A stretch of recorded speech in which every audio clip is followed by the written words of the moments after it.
Même si l'histoire d'Isaac n'a pas beaucoup d'applications concrètes à notre vie, on voit qu'il s'est toujours abandonné à la volonté de Dieu. Par exemple, il obéissait à Abraham et Sarah et leur faisait confiance pour les laisser le diriger.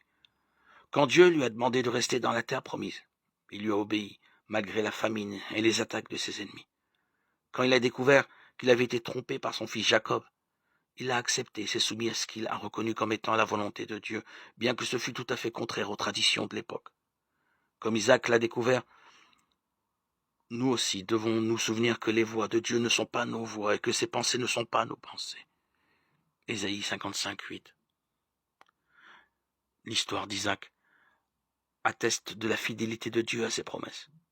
Son alliance avec Abraham s'est poursuivie avec Isaac et Jacob. Même si Isaac n'a rien accompli d'extraordinaire, c'est lui que Dieu a choisi pour poursuivre la lignée de l'alliance, de laquelle serait issu Jésus, le Messie. De génération en génération, la nation invoquait Dieu comme le Dieu d'Abraham, d'Isaac et de Jacob.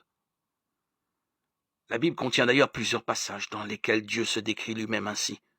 Par exemple, Exode 3, 6. Isaac fait partie de la liste des patriarches et a sa place dans le royaume de Dieu. Luc 13, 28. C'est le plus grand honneur que l'on puisse espérer.